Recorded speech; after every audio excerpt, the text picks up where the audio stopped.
What's up, folks? Here with a little bit of Devil May Cry 5, and specifically I wanted to do a quick little guide on Dante's new Devil Trigger, aka his Sin Devil Trigger, in DMC5. It's pretty straightforward, but there are little intricacies to it and little ways you can be a little bit more efficient, because it is a very powerful tool, but the trigger itself, as far as the meter, doesn't last all that long. So let's get started. As far as when you press the gun attack, this is what he has. He has fireballs you can shoot out and do about 150 damage per hit. It's very nice. You can just pretty much shoot him as much as you want. Then also when you're far away from somebody, when you press the style button, he teleports right to their face, no matter what you're doing. As far as if you're in the air, whatever you're locked onto, he will teleport right in front of their body. Now, as for his melee attacks, he does have a 3-hit move. You can press his melee attack button up to 3 times. The last hit is a knockback. It does about 1,450 damage on its own. Very powerful. You don't have to do all 3 hits. You can, of course, just do 1 or 2, but all 3 do about 1,450. There's a knockback at the end of it. As for aerial movement, he can fly. If you hold down the jump button after your initial jump, he'll go into a flight mode, which you can cancel by pressing jump again, and he'll land back on the ground. And then also from the ground, if you hold down the jump button, he'll launch himself into the air with a spin, just like you saw right there on the screen. And you can also go into flight mode from that too. So if you press jump and hold it again, just how you would regularly, he'll cancel that launcher into flight mode.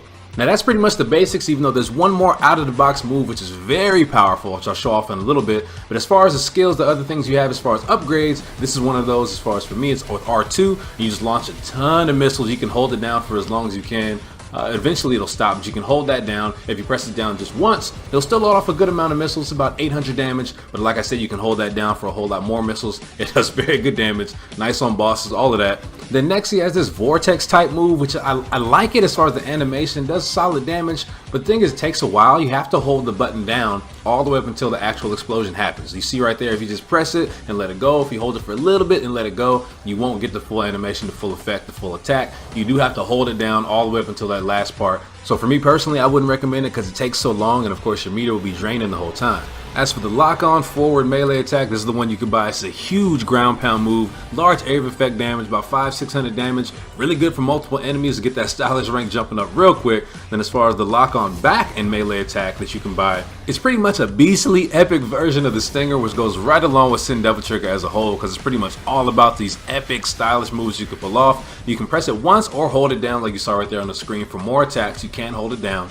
Now as for the big huge move I was talking about that you get out of the box that you do not have to buy, this is it. You do it with just pressing the melee attack button and the gun attack button at the same time. For me, that's L1 and triangle at the same time. 2,000 damage. Great way to end your Sin Devil Trigger, because it does take up the rest of Devil Trigger that you have. After it's over, Dante will fall to the ground back to normal, but there is a lengthy recovery on it, so be careful with how and when you use that move. Now as for the meter itself, Sin Devil Trigger's meter does drain pretty quickly. So as far as on the screen, it's just a mini little combo example as far as the thing I like to try and do when I activate Sin DT.